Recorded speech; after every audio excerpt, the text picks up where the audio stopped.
Сәлеметсіздер ме достар? Бүгін сіздермен таңғы асқа шайға өте керемет үйлесетін жұмсақ әрі дәмді панкейк рецептімен бөлісетін боламын.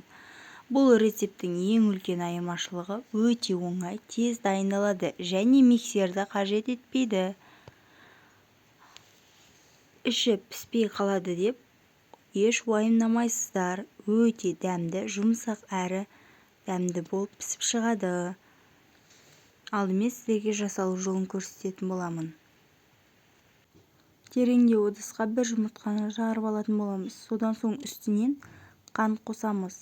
Жақсылап араластыратын боламыз. Қант ерігенше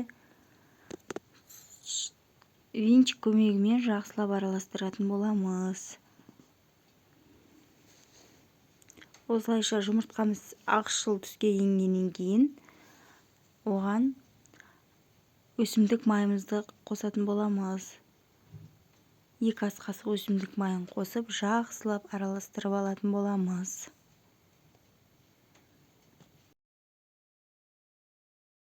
Содан соң сүтімізді қосатын боламыз. Сүтімізді қосып, жақсылап араластырып алатын боламыз. Содан соң қамыр қопсытқышымызды салып алатын боламыз.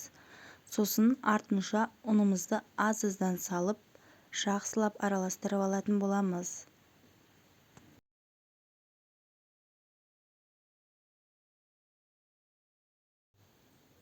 Содан соң ұнымыздың қалған бөлігін салып, жақсылап араластырып алатын боламыз.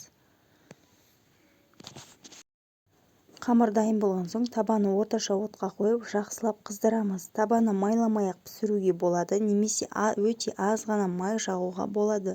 Қамырды бір ас қасықтан құйып, панкейктердің пішінін қалыптастыратын боламыз. Панкейкті бір жағынан пісіріп жатқанда, бетінде ұсақ көпіршіктер пайда болады. Бұл аударуға дайын деген сөз. Осылайша панкейктеріміз алтын түске енгенде екінші жағына аударып панкейктерді пісіріп алатын боламыз. Осылайша бірнеше минуттың ішінде өте жұмсақ, хош иісті панкейктеріміз дайын болады. Оларды балмен, тосаппен, шоколадпен немесе жемістермен беруге болады. Балалар да үлкендер де сүйеніп жейтін осы тамаша тағам дайын.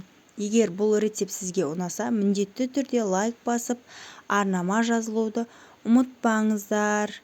Ал пікірлеріңізге немесе сұрақтарыңыз болса, комментарийда қалдырсаңыздар болады. Келесі видеоларда тағы да дәмді әрі оңай рецепттермен кездескенше. Осымен менің панкейктерім дайын. Сіздерге де жасап көруге кеңес беремін.